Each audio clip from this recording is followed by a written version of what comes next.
말씀의 주제를 저는 지금 바로라는 주제를 가지고 여러분들과 함께 은혜의 시간을 갖고자 합니다. 한 청년이 있었습니다. 자동차 정비가 직업인 그 청년은 돈을 아껴 마음에 드는 중고 자동차 한 대를 구입했어요. 어찌나 좋던지 신나게 차를 몰고 달리는데 고장이 난 것입니다. 차에서 내려서 여기저기 정신없이 살펴보았지만 도대체 어디가 고장이 났는지 한참을 들여다봐도 알 수가 없는 거예요. 근데 마침 지나가던 자동차 한 대가 멈추더니 한 중년 신사가 청년에게 다가옵니다. 제가 좀 도와드릴까요? 라고 했더니 이 청년이 기분 나쁜 표정을 지으면서 제가 자동차 정비사예요. 이러면서 계속 아랑곳하지 않고 열심히 고치려고 하지만 안 돼요. 그때 중년 신사가 그러지 말고 잠깐 제가 좀 돌봐드릴게요. 그랬더니 못 이긴 척 자리를 비켜줍니다. 그가 차를 한두 군데 이렇게 만지는 순간에 차가 무릉무릉무릉 하고 달리는 거예요. 시동이 걸렸습니다. 한참 깜짝 놀란 청년이 그에게 묻죠. 저 실례지만 선생님은 뭐 하시는 분이십니까? 그는 미소를 지으며 내가 바로 헬린 포드요 라고 말하죠. 자동차를 설계하고 또한 제작한 주인공이니까 아주 쉽게 고칠 수 있었던 겁니다. 여러분, 이게 무슨 말일까요? 하나님과 우리 인간의 모습 또한 이와 같습니다. 인간은 조금 안다고 까부는 수준에 불과하는 반면에 하나님은 우주 만물과 또한 인간을 만드신 창조주시죠. 나 자신보다 나를 더 잘하시는 그 하나님. 하나님은 우리의 그 어떤 문제도 다 해결해 주시는 전능하신 분이십니다. 고로 우리 인생의 해답은 오직 한 가지. 여호와께로 돌아가는 것입니다. 그것도 바로 지금. 지난주까지 우리가 이제 새벽 재단에서 지금 이 호세아 말씀 가지고 강의를 했고 또 말씀을 듣고 은혜 받았습니다. 특히 오늘 본문 호세아 6장 말씀은요. 이스라엘 백성에게 이제는 음란과 교만 그리고 우상을 버리고 여호와께로 돌아가자고 호소하는 그 호세아의 그 가슴 아픈 설교입니다. 여러분들이 이 말씀을 참 많이 알고 계실 거예요. 그래서 호세아 선지자가 활동했던 그 시대적 배경은요. BC 8세기 당시 이스라엘이 우리나라처럼 분단이 되었습니다. 남북이. 그래서 남쪽에는 유다, 북쪽에는 이스라엘 이렇게 나눠졌죠. 남유다는 예루살렘 성전이 있었어요. 그리고 제사장들이 있어서 그나마 하나님을 경외하는 그런 신앙을 유지하는 반면에 북이스라엘은 세운 왕이 누굽니까? 여로보암이죠. 여로보암이 다윗 왕가의 정통을 잊지 못한 그런 쿠데타 세력이라 공권력을 유지하기 위해서 아예 작정하고 우상 숭배를 감행하고 있어요. 감행했습니다. 절기 때마다 이제 백성들이 남유다로 내려가서 예루살렘에서 예배를 드리는 걸 보고 이것을 이제 어떻게 합니까? 정권을 바로잡기 위해서 내려가지 못하도록 베델과 단과 금송아지 제단을 차려놓고요. 그리고 바알, 아세라 신을 숭배하도록 강요합니다. 자, 이 모습을 보신 하나님은 많은 선지자들을 보내서 회개를 촉구하죠. 특히 이 호세아 역시 회개를 촉구하지만 북이스라엘 백성들이 회개하지도 않고 또한 돌아오지 않으니까 하나님의 그 진노가 결국은 이제 아수르 제국에 의해서 북이스라엘이 그래서 멸망하기까지 오게 되는데 그 당시에는요, 그 외적으로 봤을 때는 굉장히 번영하고 경제적으로도 풍요로웠다고 합니다. 내적으로는 어땠을까요? 부패하고 그리고 음란과 또한 우상숭배가 가득한 그런 하나님을 배반한 결과 처참한 결과를 얻게 되죠. 여기서 우리 모두에게 교훈을 주는 것이 있습니다. 그것은 바로 하나님께 순종하고 돌아가는 것. 좀 더 구체적으로 북이스라엘이 멸망한 이유는요. 여러분들이 너무 잘 아시겠지만 하나님을 무시했다는 것입니다. 외면한 거죠. 또한 죄악이 가득했고 교만, 또 아주 음란, 우상 숭배 이런 어떤 영적으로 타락이 아주 극을 달렸던 거죠. 그럼에도 불구하고 그 당시 정치 경제가 크게 번영했던 이 북이스라엘을 바라보는 그 호세아는 알았어요. 이스라엘이 곧 심판받아서 멸망할 것을 알았던 것입니다. 그래서 그 원인은 바로 지도자와 모든 백성들이 하나님을 멀리하고 은혜를 망각하고 영적 타락과 또한 우상 숭배로 하나님의 심판을 면할 수 없었던 거죠. 자, 우주 만물의 창조주, 절대의 주권자가 누굽니까? 바로 하나님 아닙니까? 아멘. 그런데 하나님의 피조물인 우리 인간이 어떻게 감히 하나님을 배반합니까? 하나님이 보고 계시는데 어떻게 온갖 범죄를 서슴지 않고 그렇게 교만할 수 있을까? 그런 죄인인 우리를 그럼에도 불구하고 오래오래 참아주고 또 참아주는, 그러면서 회개할 기회를 수없이 주시는 하나님을 어떻게 외면하고 멀리할 수 있을까요? 세상 사람들은 참으로 대단한 배짱 아닌가 싶습니다. 호세아 5장 5절에서 그 원인을 지적하는데요. 5장 5절에 이 말씀이 있습니다. 이스라엘의 교만이 그 얼굴에 증거가 되나니 그 죄악을 인하여 이스라엘과 에브라임이 넘어지고 유다도 저희와 한 가지로 넘어지니라. 네.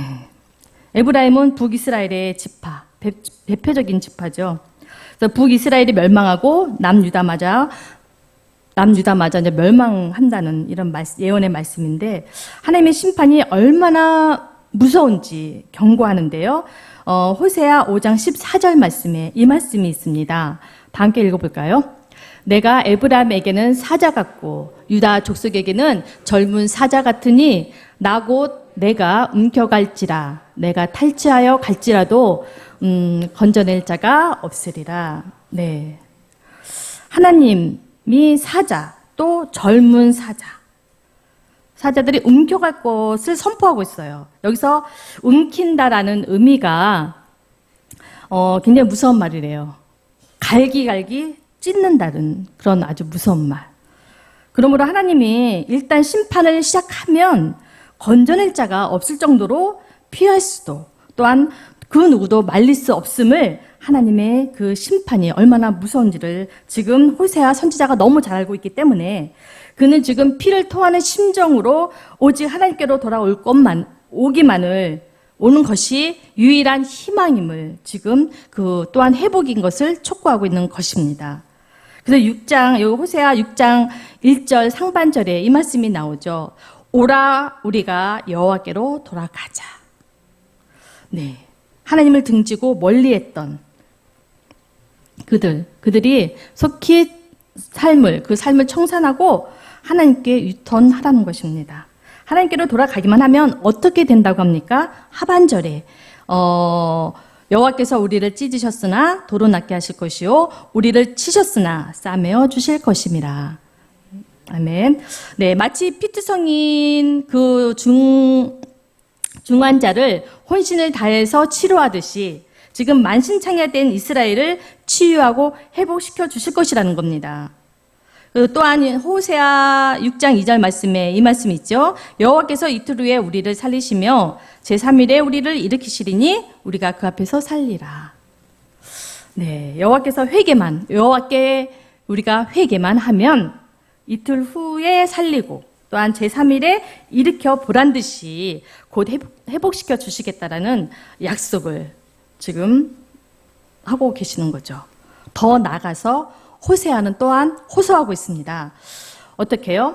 회개하고 돌아갈 뿐만 아니라 더 나아가 힘써 여호와를 알자고. 그러면 단순한 회복을 넘어 그 이상의 은혜와 축복을 내리실 것이다 라는 것을 지금 전하고 있어요.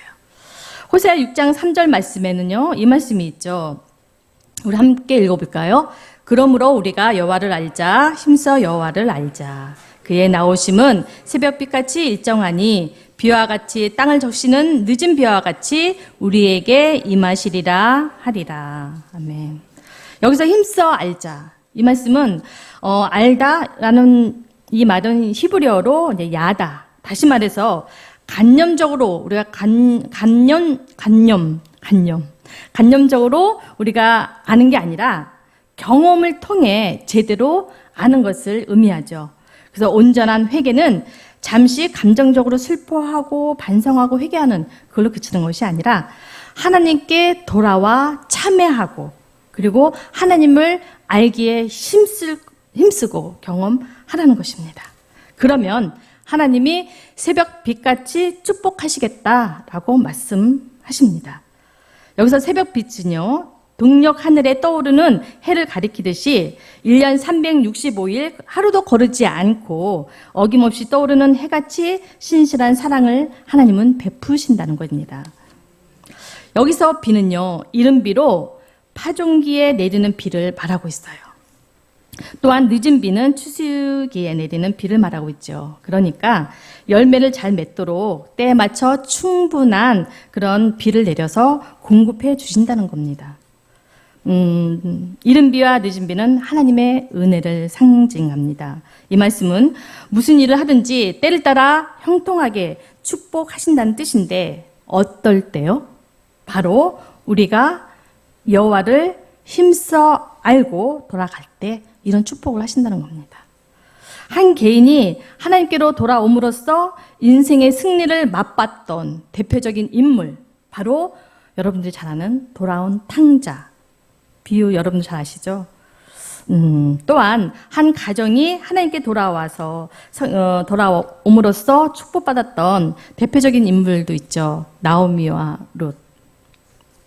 어떻습니까? 나오미는 베들레헴 사람이잖아요. 근데 이제 흉년이 들었을 때 모압 땅으로 갑니다. 모압 땅에 갔다는 것은, 그쪽으로 이민을 갔다는 것은 그냥 어떤 지리적으로 단순하게 그냥 옮긴 것이 아니라 영적으로도 하나님과 멀어졌다는 얘기예요. 그래서 이렇게 멀어진 나오미에게 모압 땅에서 너무 슬픈 일을 겪지 않습니까? 남편도 죽고 두 아들도 죽게 되는. 그래서 두 며느리만 남게 되는 이 나오미. 그래서 큰 며느리는 친정으로 보내고, 그죠? 그리고 룻은 다시 룻과 함께 이스라엘로 돌아옵니다. 시어머니 나오미와 룻이 또한 단순하게 그냥 지리적으로만 옮긴 것이 아니라 영적으로 회개하고 돌아온 것이죠.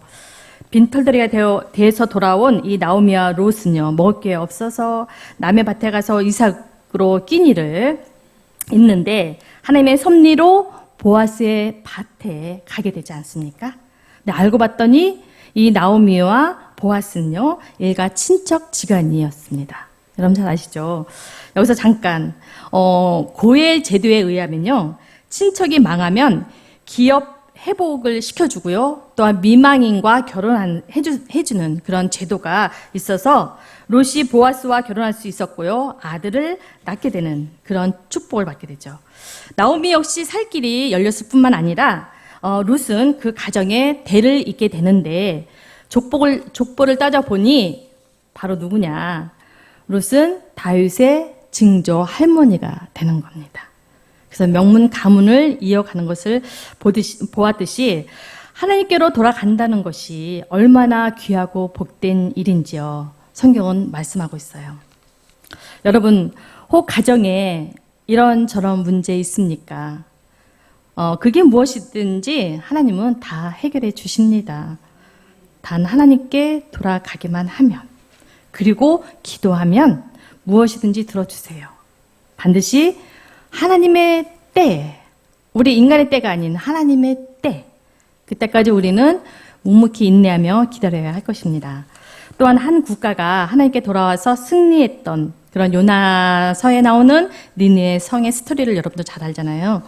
그래서 니느웨는 이제 아수르의 수도 아닙니까? 그래서 죄악이 가득한 그 도성으로 하나님의 심판을 시행하기 전에 보내 백성들에게 말씀을 전하라고, 이제 누구를 보냅니까? 요나를 보내죠. 근데 요나가 불순종합니다.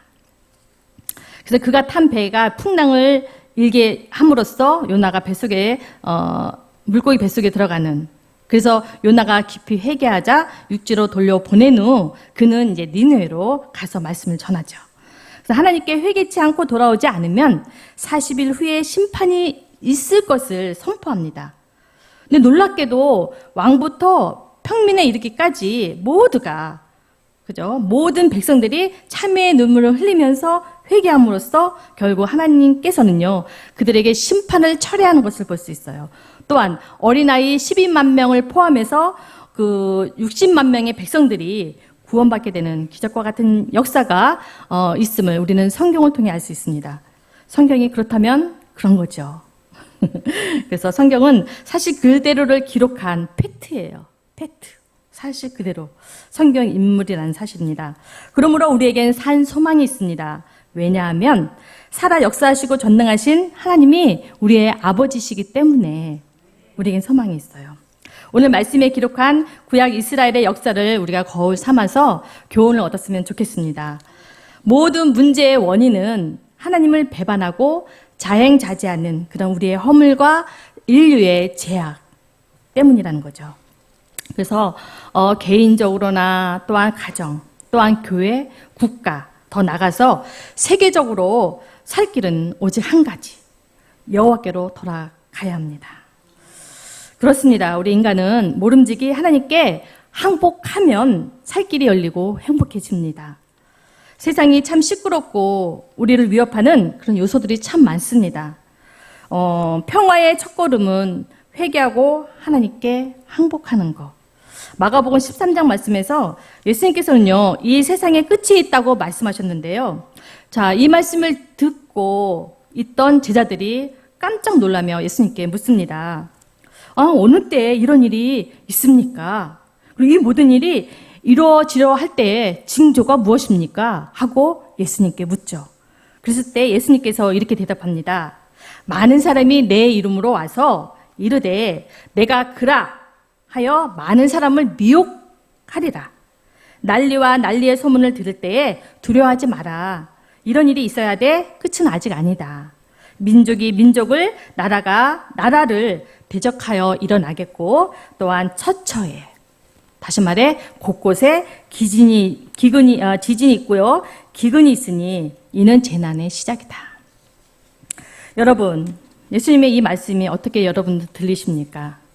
사실 예수님의 말씀처럼 지금이 마지막 때가 아닌가 싶어요. 우리나라만 봐도요, 내가 그라 하면서 하나님의 영광을 가리는 이단들이 얼마나 많습니까?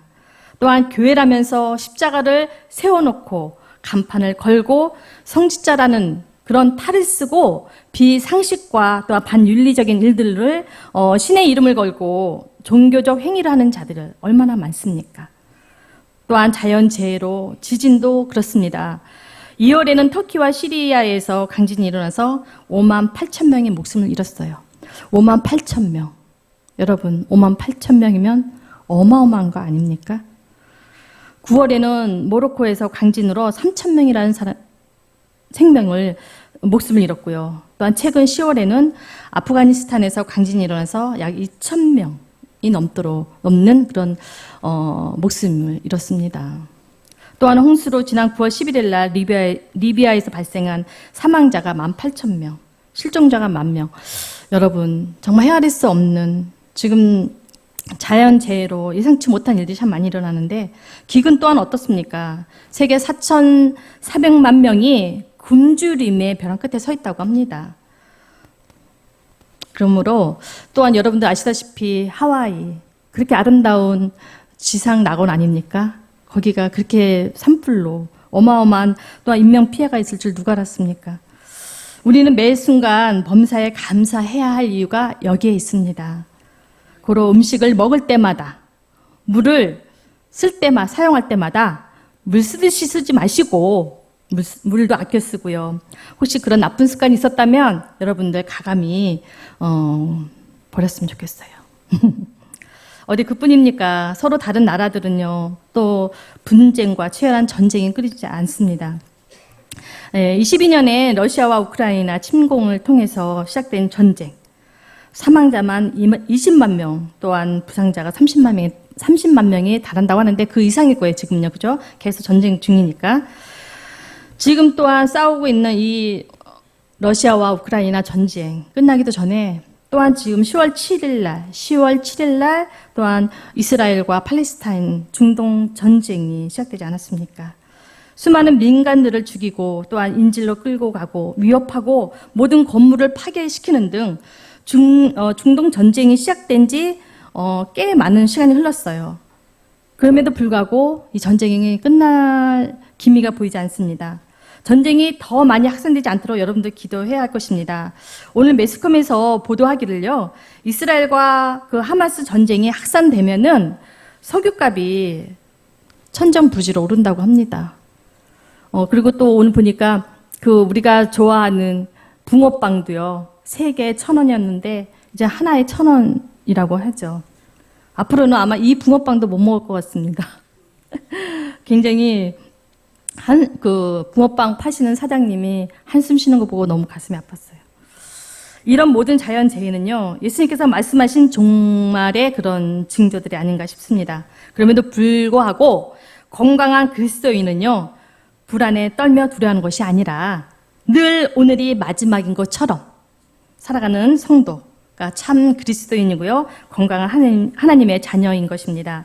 비록 내일 지구의 종말이 온다 하더라도 나는 오늘 한 구리에 사과나무를 심겠다고 말했던 스피노자 또는 루터의 그 말의 의미가 뭡니까? 내일 세상이 멸망한다 할지라도 내가 생각하는 가장 소중한 일에 희망을 갖고 어떠한 일이든 묵묵히 할 것이다. 이런 의미가 아니겠습니까?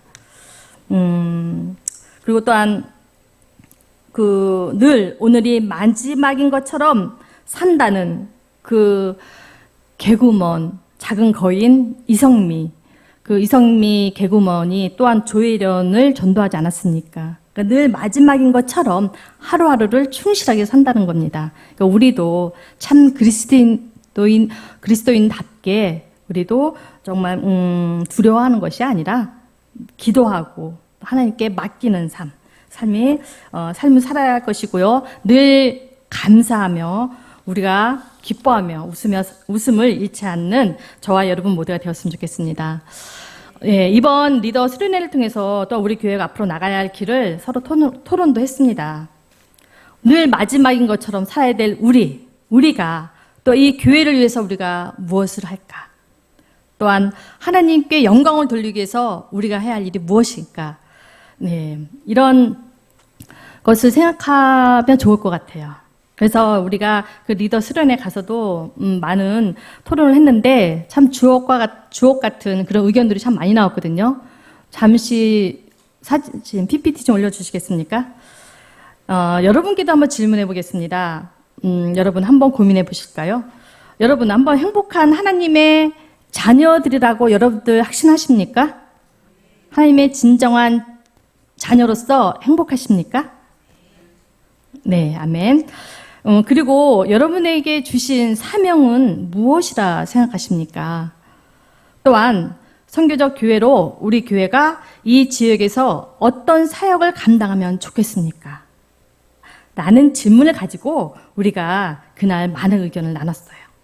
여러분도 한번 생각해 보세요. 꿈의 동산을 만들기 위해서 10억을 만든다.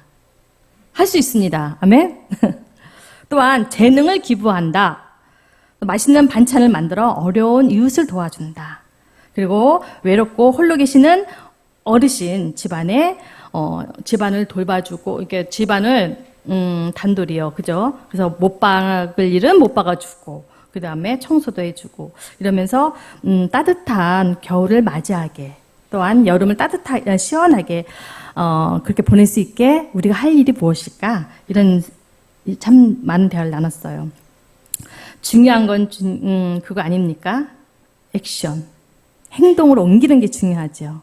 행함이 있는 믿음이 진정한 믿음이듯이 우리가 많은 의논을 했는데 그래서 우리가 실천을 이제 해야 될 것 같아요.